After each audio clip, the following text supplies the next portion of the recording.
Welcome to Monster. Arr. Happy New Year. It's like, thank God 2020's over.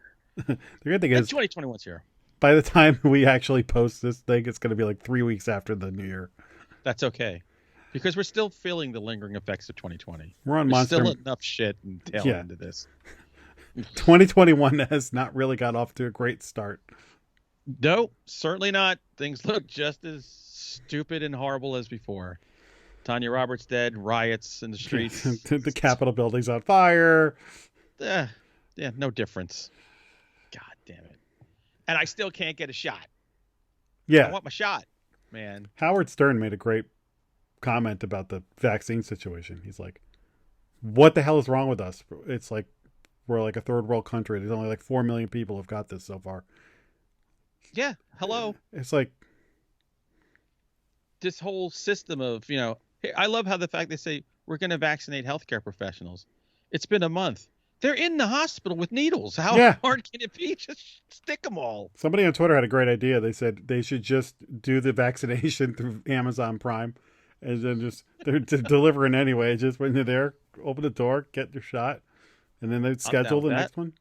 It would be good too in all those testing centers. You go get the swab here and you get the shot here and you're sent on your way. I had to go for a test recently. I easily could have just gotten this. I would have happily accepted it. Yeah, I'll take my pants down in public. Yeah. If you do it on the tushy. I hope it's on the tushy. I like tushy shots. That's how I like to get my temperature taken. With a bath thermometer. Like, what determines whether you get a shot in the arm or the ass? Like, what is the ass is much more efficacious if we stick the needle in here. Like, I don't know. We're going to have to get a doctor on the show. Just a little prick. It certainly is, sir. I went to give blood and they did it through my butt. It's a hemorrhoid. Anyway, we digress. This is actually our 2020 year in review episode. And the way we came up with this one was we just recently did a really fun episode of Final Guys, our other podcast, where we did our top 13 horror movie picks of the year, which was born on this show, but we moved it over there because we talk about horror movies every week. And having Tim and Jason, it's a blast, and it's a fun challenge to try and take everything that you watched and try and narrow it down to 13 movies, and we did it. Yeah, it was almost as long as Costner's The Postman. Yes.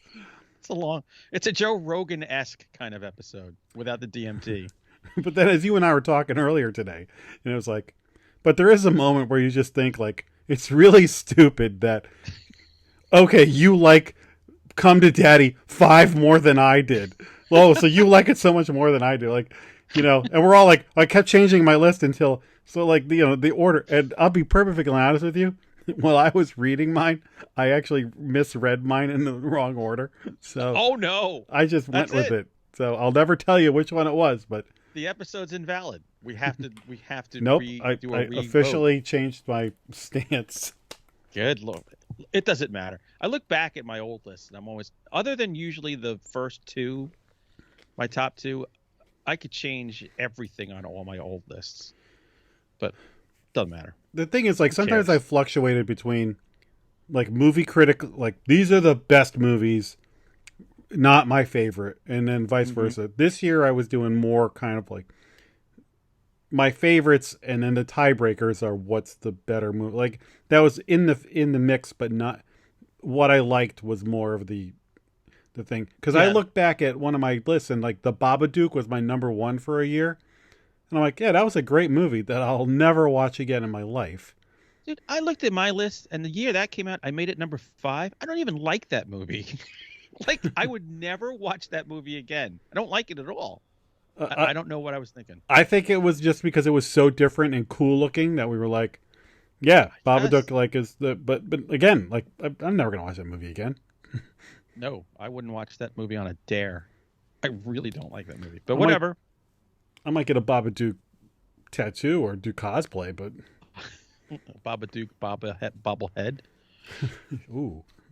All right, so what I thought we'd do is we can talk let's go through like some movies from 2020. Then like we can talk about some books and TV shows and stuff like that. And Sure, I whatever. thought we kind of like not necessarily a speed round, but kind of a speed round.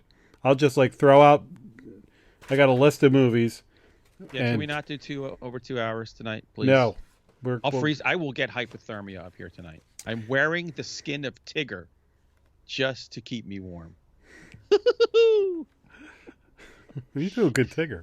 You get kids, you learn. I can't find my tail. Oh, bother. We're all getting fired. So this list is semi-chronological in that when I made it, I was kind of like doing it as I was watching them. So it was... Oh, yeah. That's pretty much my list. Up until the end. Then it's all over the map.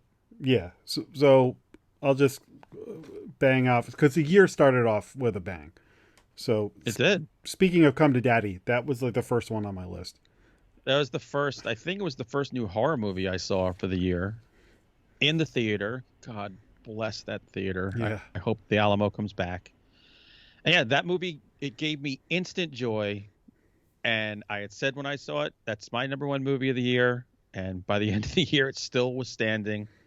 It's just so friggin' far out there, man. That movie's nuts, and I thought it was awesome. And the process of watching that movie, the experience of watching that movie was great because it's like 3 acts and it's 3 different movies. And the entire time you're like, what is happening? You never can guess what's going next.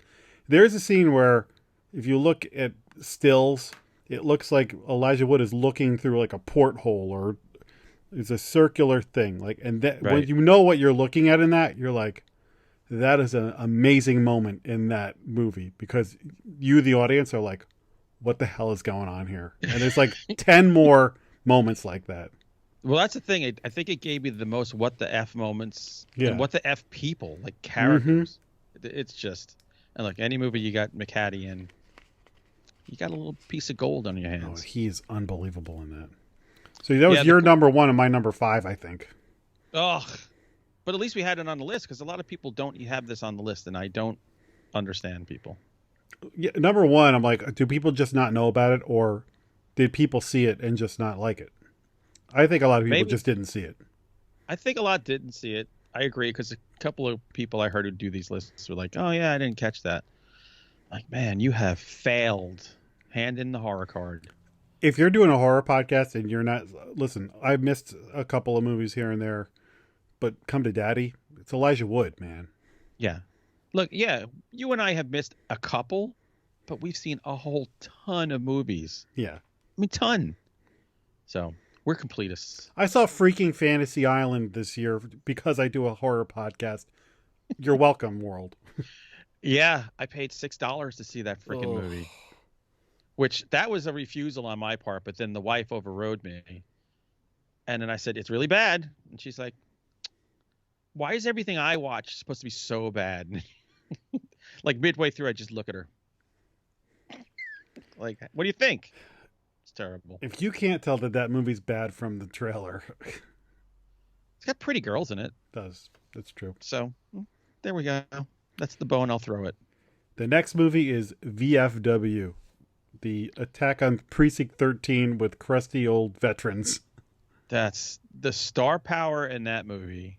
It's like a lot of like old tough guys and George Wendt. Because George Wendt is making a comeback, man. Yeah, he was in Bliss after that. He's friends with the guys who made this movie. Yeah, so it was good to see at the bar. Norm sidling up to the bar. I love VFW halls. And it was Attack on Precinct 13, kind of a little bit like a zombie movie in a way. It's just, people hold up in a place. A little bit of the Warriors, maybe. A little bit. A lot of weird punk shit. The guy from the Warriors is in that. He's one of the guys in the bar. That's right. And the girl from Bliss is in this. Yeah, she's just one of awesome. the crazy chicks. Yeah, if you haven't seen VFW, I remember when the hype was coming out about that, and I was like, is it available yet? Is it available yet? And when I saw like what it was actually, because I'm like, what kind of name is that for a movie?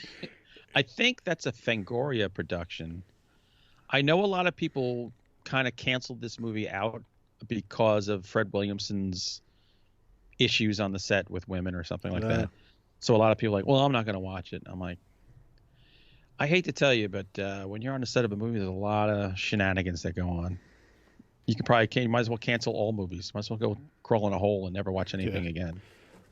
I don't know what happened. All I know is it's a great movie. It is. One that did not really float my boat was Gretel and Hansel. Oh, I saw that alone Me in a too. matinee in the theater. It looks nice. Looks very cool. It's so slow. And not a whole lot really happens. And there's a lot of people who like it's one of their favorite movies of the year, and God bless you. But for me, I was bored. I was bored. Look, aesthetically, it's really a really good movie. Yeah. The performances are the woman who plays the witch, which I can't remember her name. Oh right yeah, now. Alice Kriege. Sounds good enough. She's Sounds the close. Borg Queen. Yeah. She's phenomenal in this. So it's not And the girl from It. So it's not like bad performances at all. It's just the story itself just kind of meandered. We both like Oz Perkins' work. Blackcoat's Daughter is a great movie. I love Blackcoat's Daughter, and that's a slow movie too. This was just too slow. Yeah, for me. For us. But it floats your boat. God bless you. Yeah. Then The Invisible Man happened. Yeah, the movie none of us thought would be any good. Oh, I was so not looking forward to this movie, and I mean, I wasn't, then I was, and then I wasn't, and then I went to see it. And I was so blown away. That scene, if you've seen it, you know what we're talking about. There's a scene in a restaurant that just, the movie was great to begin with, and then it just kicks up a notch and a half. A whole nother level. Yeah, that was any mainstream movie that can make the entire place scream and jump out of their seat and shock the crap out of me. Great job. And one of the best openings to a movie all year. The tension in that movie. And what nobody talks about, I think we talked about when we reviewed it on Final Guys. I love the opening credits. With the waves crashing on the rocks, and then they would spill down and would spell out the Invisible Man. And stuff. Yeah. I just loved that effect. That was really cool. And coming off, like, what was the last Invisible Man movie? Like Hollow Man? Well, no. Hollow Man 2. Oh, God. Would be the last one. Hollow Man at the time I thought was cool. The thing It about... was at a bad time in horror history, by the way. You expect Dracula, Frankenstein, and the Wolfman to be like the bread and butter. When you hear like the Invisible Man is the one they're doing, I know you love the Creature from the Black Lagoon, but like the social consciousness of these movies, those guys are like the lower rung. That they're not going to be much. So when the Invisible Man just like knocks it out of the park like that, you're like, oh yes, it's like Marvel taking like these obscure like Rocket Raccoon. You know, like he's a main character. Like who? And now you're like, yeah, I remember when they were Rocket. announcing Guardians of the Galaxy. I'm like, nobody cared about them back in the day. And look, if Marvel can make Machine Man or Devil Dinosaur a great movie, I will give them full credit. That's the bar you have to hit. They made Ego the Living Planet the bad guy in a movie. By the way, The Invisible Man made me long for that Creature from the Black Lagoon with Scarlett Johansson project that they talked about a few years ago. Oh, yeah. I was like, because I think that would have nailed it. Would have killed me. Yeah. All right. After Midnight, the little indie film. The movie that I thought was out years ago. I'm like, oh, we reviewed that this year. It's a good little flick, man. A good little independent flick. What's his name? Jeremy Gardner? Yeah. From The Battery. And Bliss. Yes. It's 6 Degrees of Bliss tonight. Yeah, that's a great one. And you and I both say stick around because the very end of that movie is just amazing. I think that's my favorite ending of the year. There have been a few movies this year that really had eye-popping ending. There's no way that's my favorite ending. It's close. I'm trying to think. What had my favorite ending? There's a few, like I said. You want me to jump ahead and get to the movie with the best ending? Because we can't talk about it much. Just in December, Hunter x Hunter came out.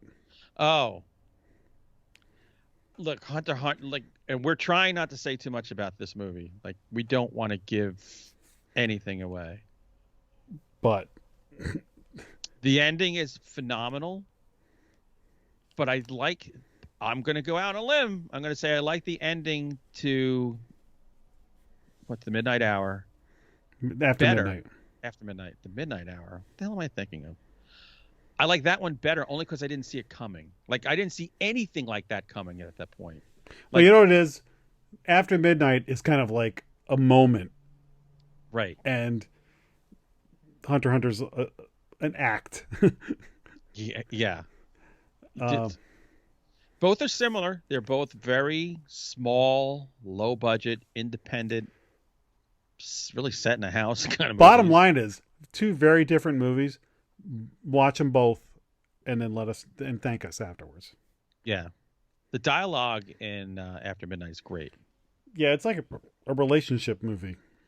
Yeah, it's kind of gave me those Spring vibes. Yeah, like the stuff I like about Spring, I liked about this. But instead of a burgeoning relationship, this is a relationship that's falling apart, and how this dude's handling it. Okay, here's one that I loved. Color Out of Space. I know you really like this movie. I was shocked by how much you like this movie. Well, this is early in the year, and I'm telling you, I really liked it when I watched it. Some crazy stuff happens in this movie. Nicolas Cage is off the hook. And so I watched it. And this is purely a case of, I watched a lot of other really great movies this year, but I kept thinking back to those your memories of movies is all about like moments and scenes and feelings, you know, and you forget a lot of the middle stuff. And I just keep thinking, I'm like, there's like 6 or 7, 8 things that happened in that movie that I just will never forget, that go through my head. And it's just bizarre and wacky. And there's a kind of a thing reminiscent to The Thing that happens in that movie that yes, I'm just like, I'm never going to forget that. And that's going to be the fast forward to that scene if you don't have time kind of thing. So did you watch it more than once or just the one time? Just the one time. So like I said, I may watch this a second time and be like, yeah, this is kind of boring in the beginning, but see, I feel I have to watch this again only because I know I fell asleep a couple of times in it. And it didn't have anything to do with the movie. It just had to do with me at that moment. It was late. I was tired. It was a long day. I got to watch it again because everybody seems to like that movie way more than I do. And now I just feel like a left out kid. And I don't want to feel like that. Yeah, I don't know. There's a lot of people who are leaving this off their lists, who I think are more in the mortuary collection, scare me, host, right? Kind of hosta. What did you like better, host or hosts? I like hosts a lot more. I'm a hosts man myself. So Hosts was an independent movie that we actually were connected to the filmmaker, and he gave us a screener. And it was very nice of him. The guys from 1BR connected us. And you and I, out of all the finals guys, liked it the most. Yeah. It was in my top 13. I think it's got like the best kill of the year. Ooh, yeah. Probably. I mean, that and The Invisible Man. 2 best kills. That porno. Oh, has yeah. A great kill. Yeah, porno. Like, there's some movies that have some really original kills this year. Yeah. But this one was brutal to watch. Yeah. So I really dug this movie. I'm surprised Brant didn't like it because it was kind of up his alley. I was actually surprised by that too. Maybe if it was shitty found footage. Yeah. He would have been all over it. I've got a new found footage movie for him to come up soon. Oh, boy. But go back to Host. The Zoom meeting. It's only 50 minutes long. This is on a lot of people's top 10 lists, and I understand because of the moment in time. It's a pandemic movie on Zoom. So they're on Zoom, they're wearing masks. It's like real life, and it's a seance through a Zoom meeting. And it's got a lot of really clever found footage gags in it. So I was very entertained by it and I liked it. But for me, it was a novelty that I would love to talk to the filmmaker and be like, dude, that was a great movie. But I think of it as like a horror special and not like a horror movie. Yeah, it's almost not long enough. The problem with it for me was at the time I'm trapped in my house from a pandemic on Zoom all day long. Yes. And the last thing I want to do is watch a movie about people on Zoom. So when we first saw it, I didn't like it. There's a lot of stupid stuff that happens in that movie, like just questionable. But I've watched it now since, like kind of like in the background because it's always on Shutter TV. And I like it better now that I'm zooming less, so I'm not trapped in that. I don't know. I was just very frustrated, I think, in life at that moment. And I didn't want a movie that was reflecting my crappy life back at me. So that was the issue. But I think it was a brilliant idea by them by coming up with this, tying it into what was going on, getting it made this fast. It's actually pretty well done, too. So I have softened my stance on Host. Well, that's the other thing about these lists, and why I'm glad to talk about a whole bunch of them at once, because you just want to kind of give these movies their due, but also like I said, Color Out of Space, I rated it really high. Ask me again in 2 months, and I'll be like, yeah, I really like that one, but now that I think about it, I like this other one. Like you go through phases with things. You know what movie we didn't talk about at all the other night? Run. Jason mentioned it briefly. That's a good flick. Solid movie. Sarah Paulson on Hulu. Yeah, and an actual handicapped girl. Amazing. Playing a handicapped girl who was basically trapped in her house. Yeah, this was sort of like a family version of Misery. Yeah, there were a few moments I'm going, oh my God, we're straight up misering this thing. But it's really good. It's compelling. And I'm not a Sarah Paulson fan. Right. And I was in this sucker from beginning to end. Yeah, that was the one that you saw and we're like, guys, we have to do this movie. It's like amazing. And tension-wise, really. It was in my top 10 list from the moment I saw it. And then it just kept getting pushed further and further out as we were binging all the stuff that we finally got a hold of. Yeah, I would definitely suggest this is a must-see movie. This is why, again, a top 13 list, we should be mentioning, if you're going to looking for a good movie to see, check out Run. And then right after that, I saw Alone, which is a movie about a woman driving across country and then this guy's stalking her. Right. And there's another super tension-filled movie with 2 great performances and some crazy stuff that happens in that one. Did you see that one? I did not see that one. That's a fun on my one. list, though. I ran out of time. The buzzer went. I was like, all right. So I'm watching it going, oh, you got Run and this, like 2 different movies, but both like nail biters. Right. And we both like Sputnik. That's a movie that it had it was getting a lot of hype early. And then it came out. I remember really wanting to see it and you couldn't find it anywhere. And I'm like, oh God, I really want this. And then it became available. And everyone people that I really respect their opinions tell me it sucks. And I was like, I don't care. It's an alien thing.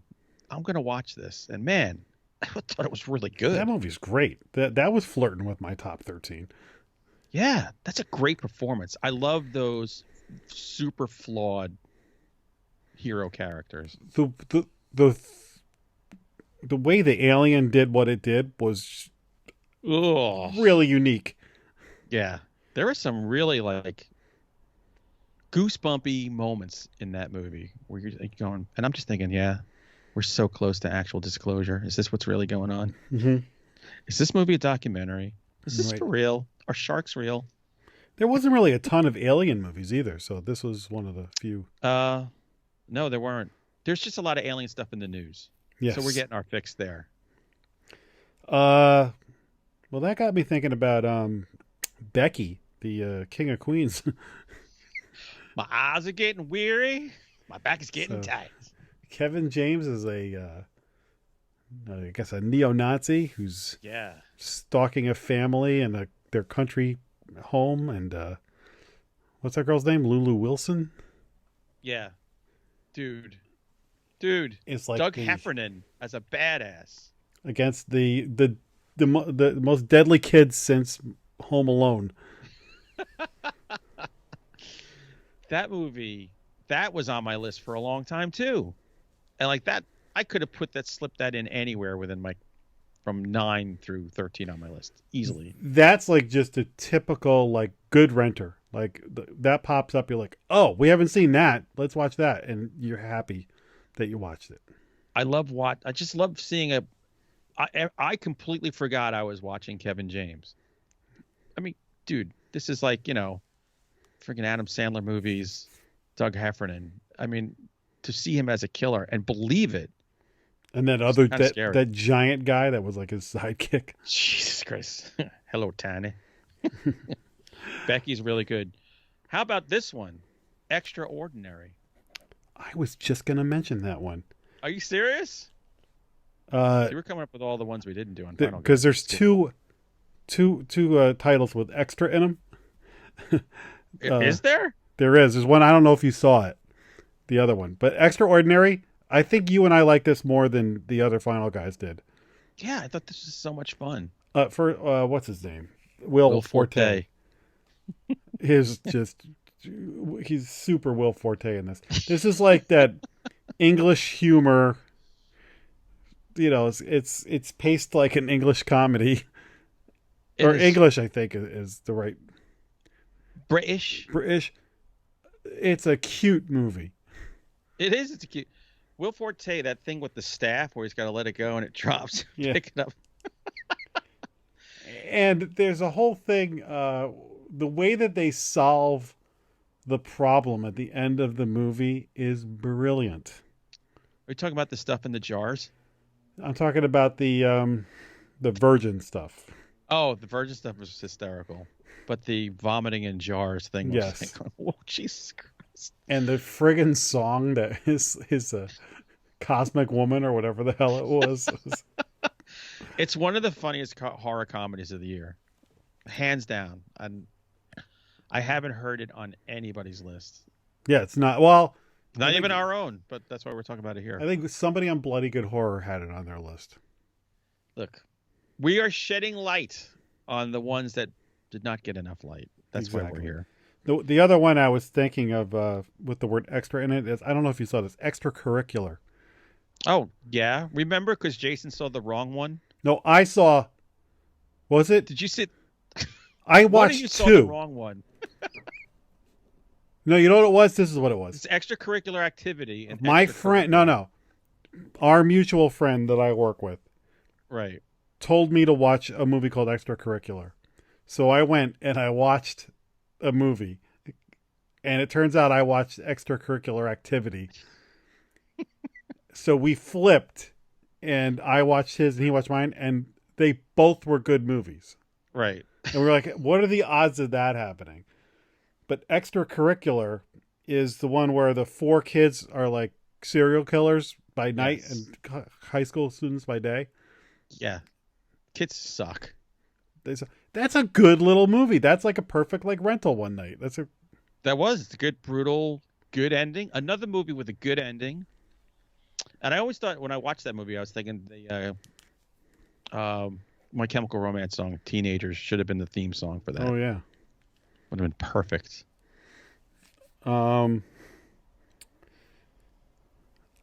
We should not skip A bait. The Lodge. The Lodge. Hey, that was number like 4 on my list. It was high up on my thing. It was like, 4. It was both of ours 4. That was my second horror movie I saw in the theater last year, whatever year we're in right now. Opposite of that. This is another one that was really high on my list, but I knew it was one of the best horror movies of the year. But again, when I actually sat down to think about it, I just kept going. There's not much better than this. Like, it's dark and depressing, dark and very dreary, and a lot of awful things happen in it. But it's so well done, and there's such great performances. Like that, and it's not. That movie Relic is a good movie, but it's so dark, it's so sad, and technically there was a few things with the movie that it lost points for me. Like it could, I don't know if it dragged or pacing a little bit. Like Right. it's the ending is. I mean, it's so good. I don't want to knock Relic. No, but that this movie was just too depressing for me. yeah, this like was that right balance of dark. I think if I saw The Lodge on video on demand, I don't think it would be where it is for me. Because a lot of times the way you view a movie, like you said, it's about a feeling. The feeling I had in a packed Alamo Draft House, the biggest theater in there, that was full for a movie like The Lodge, it just had me very happy. And I drank a lot of Ranch IPAs that night. I do remember. I vaguely remember that. I can't even imagine seeing The Lodge in the theater. I rented it and I loved it, but I didn't. Seeing that in the theater must have been amazing. Let's see. My sister-in-law and my nephew came to that too, and they never come to the theater. All right, so we covered. We'll say we covered Relic. Here's a tandem for you. We'll go with Getaways. So you've got The Rental with Alison Brie and Dan Stevens. Solid movie. Love Alison Brie. Yeah, that had like really fun, like real life dialogue that crew knows how to do so well. Yeah, and a very clever ending, I thought. I loved watching Alison Brie's performance, especially as things start to unravel. Oh yeah, and as she starts to kind of unravel, I thought she's brilliant. Awesome. And then The Beach House was the one that was on Shudder, and like this like is making everybody's list, and I'm like, I think this is on everybody's list because it was on Shudder and everybody saw it. It's a good movie, but I don't think it warrants the praise it's getting. When I'll mention the next one. There's a better sea related movie out there.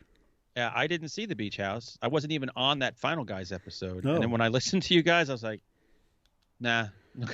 It's worth checking out sometime. It's a good movie, but Sea Fever is such a better movie, and it's on nobody's list. Yeah. Well, they also loaded up a lot of Hammer movies at the time. I was like, I could watch Daughters of Darkness, or I could watch The Beach House that my buddies don't like. I'm going to go with Daughters of Darkness. Oh, dude, real quick. Well, I think it was during October. I didn't as with you. I didn't report every horror movie I watched on. I couldn't. Final Guys. But I watched The Gorgon, the old Hammer movie. That's like the Medusa movie. Yeah. If you haven't seen that or haven't seen it in a while, everybody thinks of the Clash of the Titans as like the Medusa. Right. The effect for the guys turning to stone is so funny. You should check it out. Is that on Shudder? I think I rented it. Nah, I think I had to rent it, but I was like, I gotta watch this. So, I'm looking my Horror-tober movie watching. Oh God. Now my previous record was 55 movies in the month. It was 72. Jesus. But I made it a point to have no writing projects to do for that month. Because usually I'm working, writing, and trying to watch movies. This year I was just like, no, not doing anything else but watching movies. Yeah, you were on friggin' fire. Lost my mind. Speaking of, so Sea Fever, great flick. Yeah. Great cast. Go Ireland. Go Ireland. That movie, that almost made my top 13. Made my list. Made my top 10. Definitely check that one out. And then you got Sea Fever that leads us underwater to underwater. And I told you, for me, the only reason I picked Sea Fever over because it was Irish. I went straight with my heritage. But underwater, Kristen Stewart, damn, she's good in that movie. That's a good, fun monster movie. You're right. It's a good, fun monster movie, and it fits the theme of this year. Is like if this year was a video store, you would have so few nights where you came home with a dud. Yeah, really, because I know we were bitching for a long while, but when I was all said and done, I'm like, oh, it was actually better than I thought. I just think we were just ornery all year long. Well, we were happy to get together and do podcasting that kept us sane, but then the rest of the time we're just like, ugh. One of the problems we have, though, sometimes is we watch a lot of great movies, but when it's time to pick a movie, the available movie is not the great movie. And then we watch other movies on our own and come back and report about them. But we all watched like Deep Blue Sea 3. Oh, God. I can't imagine why that wasn't any good. Remember Uncle Peckerhead? Yes. That was a cute movie. Yeah, that was fun. I know the name doesn't denote cute, but it is a cute movie. Again, if we were at the video store and you and I picked that up and got some beers, we would have been like, that was good. I just thought it was a movie about me. Made by my nieces and nephews. Oh, you know what we haven't talked about is 1BR. Again? We got to talk about 1BR again? I will. A kid. Listen, we all love this movie. It's about a girl who moves into an apartment building, and the apartment building is effed up. To say the least. And we ended up having the filmmaker and one of the stars on Final Guys, and it's the most fun we've ever had on that show. It was. And you should go find that episode. But the movie itself, like, none of us were, it wasn't even on our radar much. Nope. And then when we all watched it, we're like, wait. And it got a ton of accolades last year. A ton.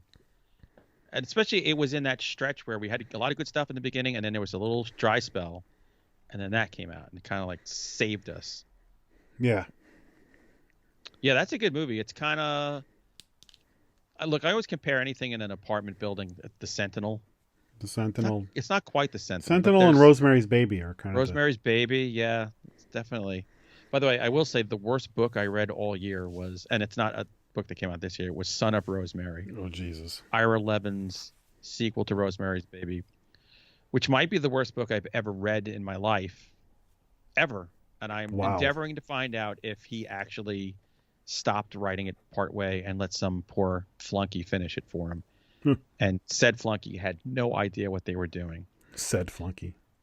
But I will tell you that the book ends with making Rosemary's Baby and the sequel all a dream. Oh, come on. I'm not kidding you. What It cuts the balls off the entire What was thing. this show that was all a dream? Was it Dallas? Dallas. Yeah, Bobby Ewing coming out of the shower. God damn. Which I wish it was Victoria Principal coming out of the shower. Oh, yeah. But I digress. Charlene Tilton. Hey, we saw her, remember, years ago at Starbucks. Theater? Standing in line. Robert Culp and Charlene Tilton were. Yes, Robert Culp. All right, we got to bang through some of these. The Hunt. Right. The Hunt. Dude, that was my number 2. I love The Hunt. Great love flick. it so much. This was one of the ones that I wanted to have on a list. I left it off, but it's a freaking stupid list. So I want to recommend it to people. It's one of the most fun you'll have watching a movie this year. And this was one of that movies that, like, nobody was watching it because it had gotten banned for no reason. Which should make you want to watch it. Yeah. And then when you watch it, you're like, why did they ban this? Like, I don't know. I think that, though, they should recreate The Hunt as a game show and put anybody who riots on either side of the aisle as hunt victims. And then we can have some fun with it. I would love that. The movie that is the companion piece to this and what did make my list, I don't think you saw it, was Freaky with Vince Vaughn. Yeah. I wasn't paying $20. I don't know why. I'm drawing that line. And you did. The only reason I did was because it was getting so many accolades and I didn't want to do a list and not have it on there. And then I watched it and I really had a blast with it. And I told you, like, rewatchability wise, anytime this movie's on, I'm going to leave it on and watch it. Not to say I'm not going to do that with The Hunt either, but these are two, like, high quality fun movies. Yeah. I'll watch The Hunt over and over because Betty Gilpin is she's awesome. Is the balls. That's my favorite performance of the year. Her in any movie, any genre. So let's see. How about Possessor? I think I like this movie more than you did. I liked it. I thought it was very sci-fi to me, so it didn't quite hit my horror funny bone. It's a brilliant, strange movie. Everything you think that a child of Cronenberg would come up with. And that's where I think the horror comes in. The kills are, there's blood, there's gore, and just the I love all the thought that went into everything about possessing somebody and assassinating people, and it puts you in the assassin's life and also the victim who is getting possessed, and what happens between the two of them. And so, again, lists are arbitrary. You definitely should check this. It's visually amazing. Like this guy's following his father's footsteps very well. Dude, the first beginning of that, I was like, what is going on here? Oh yeah. Good beginning. Good ending too. Dark and the Wicked. Dude, that was a dark and wicked movie. I liked it. It was creepy. You were right saying it was one of the absolute scariest movies of the year. There was just something about it that didn't grab me as hard as I thought it would or should. I don't know what it was. Yes, I agree with you. Look, the very end of the movie, I don't think is going to sit well with everybody who sees it. No. Like talking about after midnight, that very last beat might not sit well with everybody in the world. Yeah. But there's a Poltergeist 2 like thing that happens in this movie that's freaking creepy as anything. Yeah. There's a lot of terrifying imagery in this. So whether it makes your top 10 list or not, this is a movie you're never going to forget when you see it.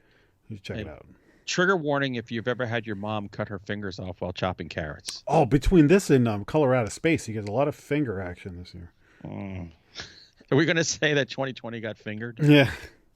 Got fingered hard. Oh, yeah. Now, the other movie I was kind of grouping with this was His House. Oh, yeah. That's a laugh riot. Oh, yeah. That's a knee slapper. God. My jaw hurt from laughing so much in that movie.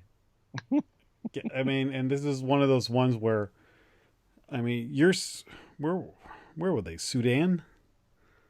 Did they even say?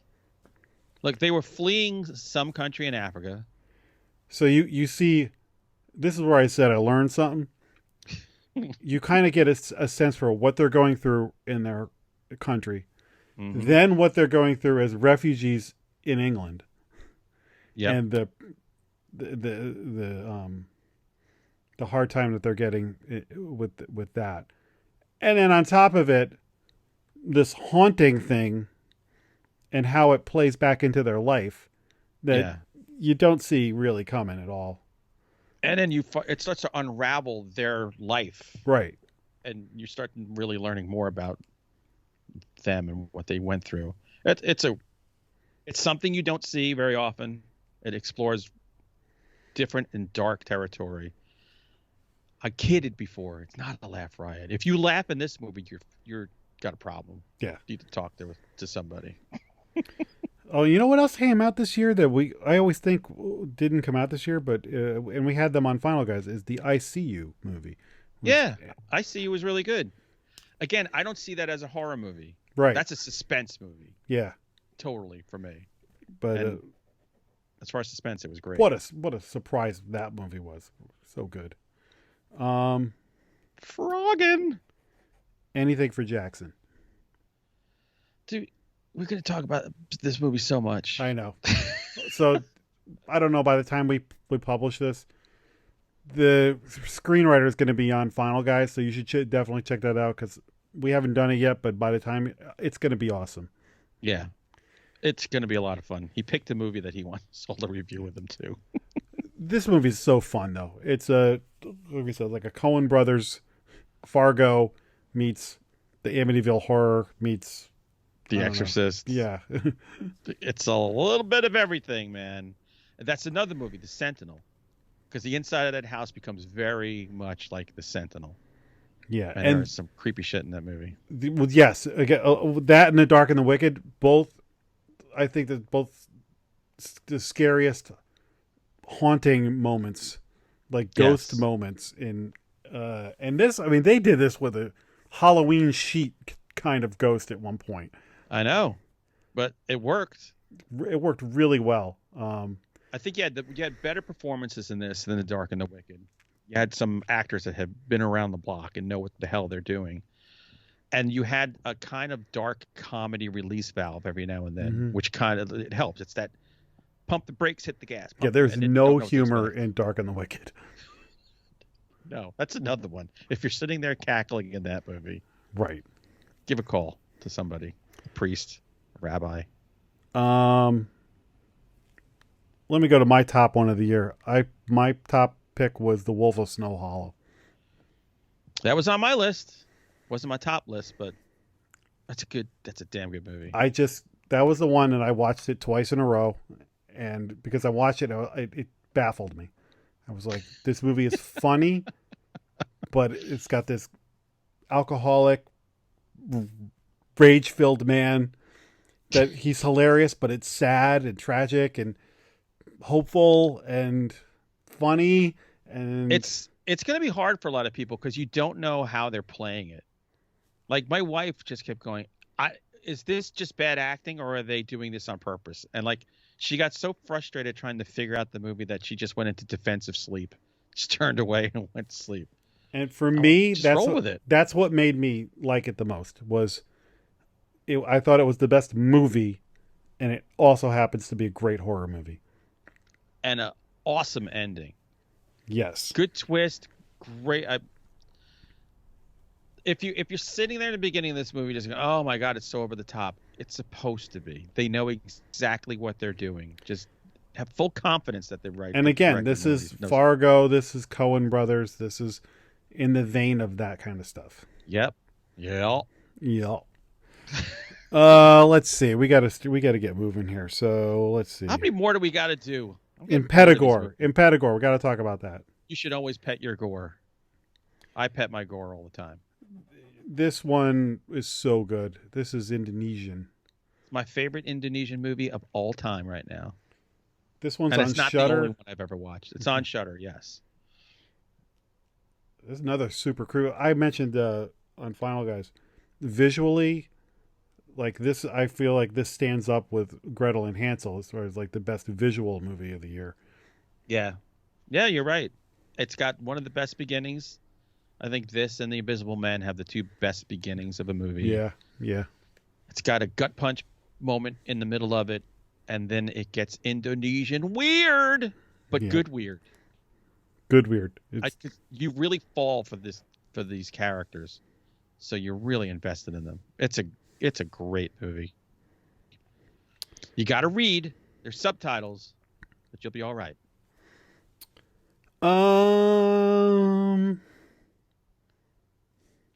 There's other ones on here. Are we gonna do like TV or something? Yeah, let's move over. That's pretty good for that's enough movies. Good Lord. Movies. Get Out still my number one. Do you want to talk about some books? We could talk about books. I read books. You read books too. I read some books too. What do you got? You know what? A book I really had a fucking ball with was Tomb of Gods by Brian Moreland. Oh.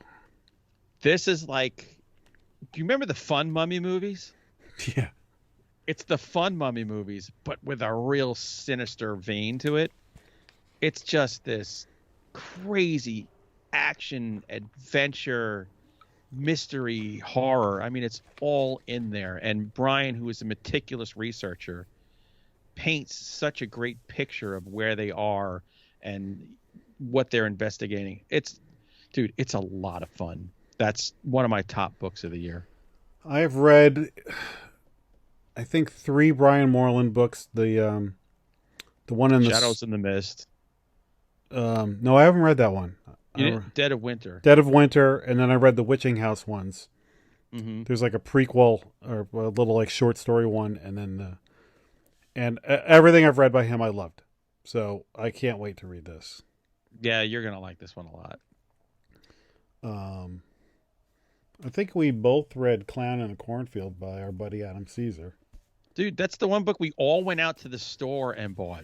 We didn't even download it on a Kindle. We all went to the store and bought the book. I actually couldn't find it in a store. I Amazoned it. I went to Target looking for it, but they didn't have it. Those bastards. There was a whole display right by in Barnes & Noble when I went. was pissed. I would have loved to have taken a picture with the display. I was going to do it, but I felt like such a dork. I took a picture of it on the shelf. one of the best titles of a book. Like I said, if this is if you're in an airport and you don't pick this book up, what's wrong with you? What's wrong with you? Good cover too. Yeah. And God bless him. I think this book went through the roof. So good job, Adam. Sure did. Good book. Hey, our buddy Tim Meyer. Oh, Timmy. Dead Daughters. That's on my to-do list. I was actually talking to him the other day, and I was like, dude, I'm dying to read Dead Daughters. To me, that's probably the best title of a. I hate that title. So disturbing. But that's a really good book. That's what I'm saying. That's a ballsy title for a book. Sure is, but it works. You know what? If you're going to give it that title, you better pull it off.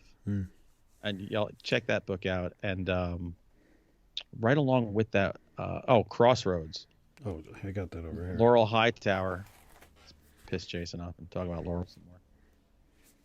This is a gut punch of a book. This is a gut punch. This is so good. She covers so much character in just a few pages that I'm telling you, like 4 or 5 pages in, you know this main character, and you feel her pain.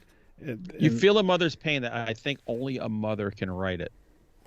I think if you're a dude, you're going to have a hard time tapping into that. Even you could try to tap in your man pain, but I don't think your man pain is going to translate into a mom's pain so much. I don't know. What would you do? What would you sacrifice to get your kid back? I mean, yeah. What wouldn't you? I mean, honestly. And that's it. Another novella I read that I really liked, Mr. Cables by Ron Malfi. Oh, I remember that. You talking about that? Yeah. Tim read it first. I'm a big Ron Malfi fan. Always have been. I'm so proud that his book. Oh God, now I forget the name of it.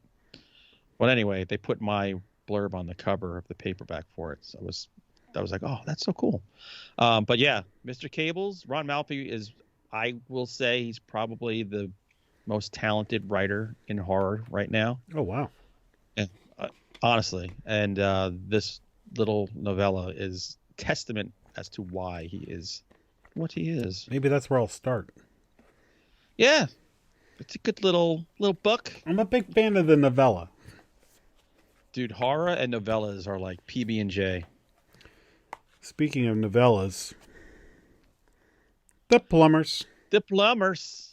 Hey, lady, I hear your pipes are clogged. Look, Terry West was on our show last episode talking about That's 70s horror movies. Terry West knows his stuff. He is a great guy, and this book is a blast. This is like the cousin of Shaun of the Dead. Yes, exactly. The pleasant cousin that I think he's definitely writing another one. So, oh, good. We're going to get those characters back again, and you're going to want them back. My little review I wrote online about this was like basically like, even in a zombie apocalypse, you need somebody to fix the pipes. So true. Because you're shitting more than ever because you're nervous. The essential workers. Another book I loved, Glenn Rolfe, Until Summer Comes Around, which you haven't read that yet? I have not read it. You're going to love this. This is modern day The Lost Boys, set on the East Coast up in Maine on Old Orchard Beach, but is so much deeper than The Lost Boys, and that's what gives it so much more of an impact. This is my favorite book by him that I've read so far. So damn good. And also another person that we talk to often, Chad Lutzky. Lutzky. This book isn't from 2020, but I read it this year. This is one of, I think, 3 Chad books I read this year. The Pale White. Oh, is it about me without my shirt on? It's about your fish belly. This is a good introduction to Chad because Chad kind of takes real life things and pulls back like the epidermis and shows you the real dark horror beneath things that happen around us. This is about girls who've been abducted and living in a room for years and years and years. It's really good. It's like I was reading it on the beach and everyone was happy around me and laughing. The gulls are flying overhead, and I am sitting there completely devastated in possibly the nicest place I could read a book. So I have on deck to read Wormwood by him and Tim Meyer. Just finished it. So I think I'm reading a John Jantz book right now.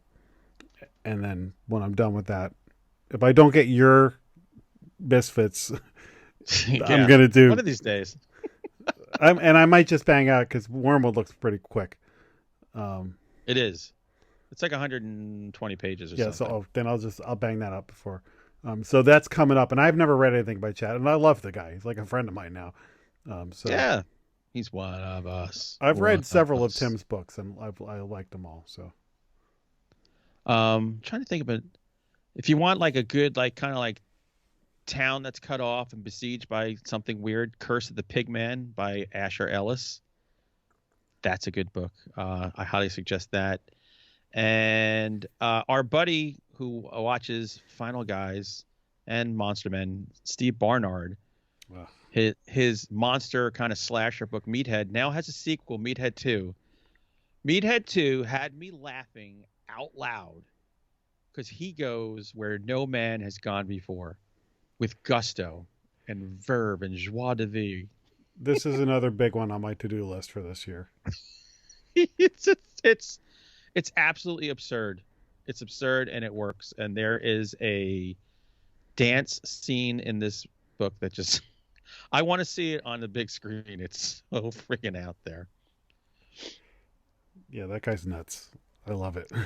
Yeah, he is nuts. His movie recommendations are terrifying. Any more books? I mean, there's so many, but I would say, but the last one I'll talk about, and I don't think it came out this year, but I finally caught up to it, is My Best Friend's Exorcism by Grady Hendrix. Oh.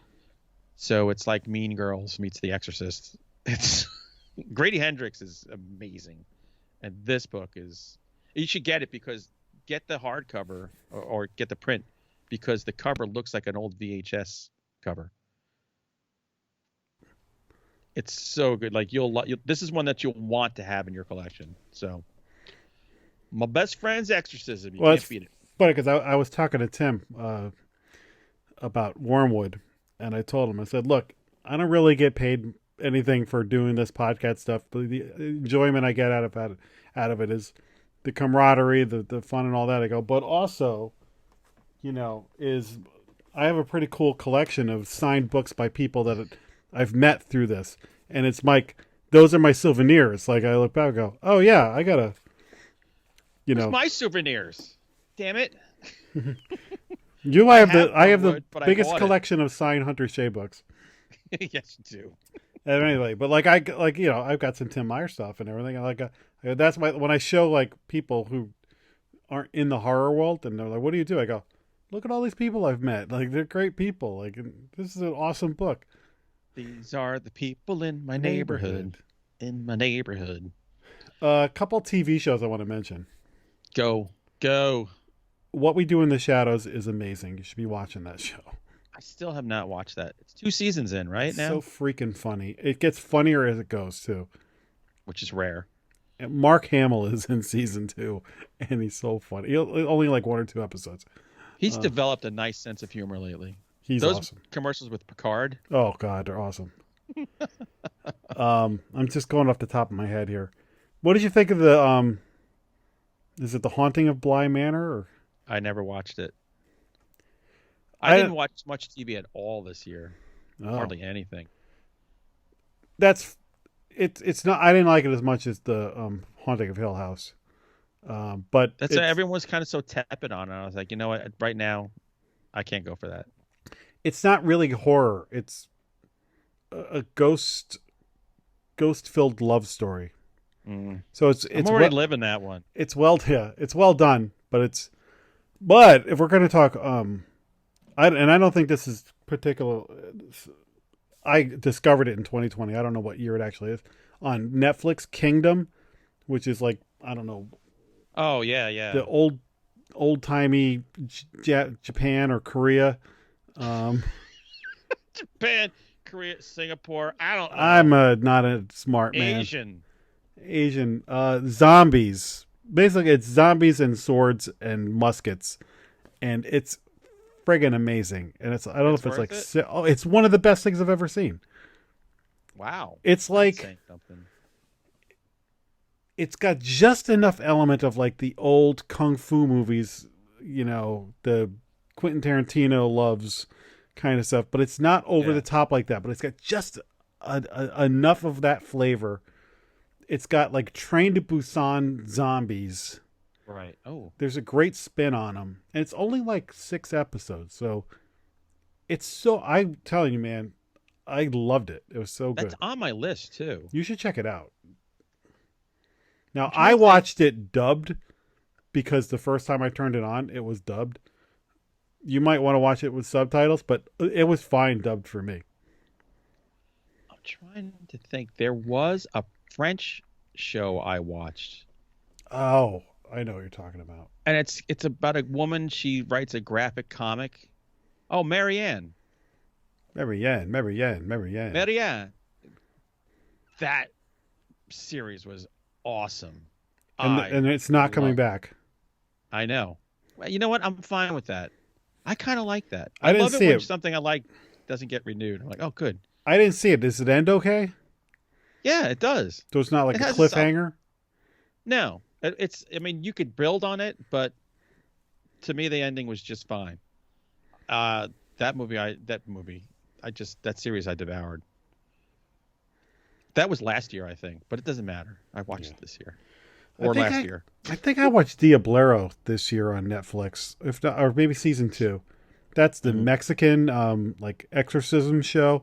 That's another show you should check out. That's a blast, that show. That's got a kind of goofy Buffy the Vampire Slayer, but not quite, but that kind of tone. Right. But it's a ton of fun, but with some really good stuff in it.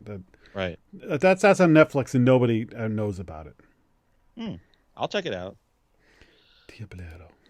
All right. I think we did pretty good. That's a good year in review. Let's go, Pooh. Oh, we're dumb. We are dumb. By the way, the next episode, we're not going to tell you what's coming, but you are definitely going to want to be tuned in for this. We got something big coming. This is going to blow your balls off. That's all I'm going to say. And you're never going to see this coming. You'll never see me coming.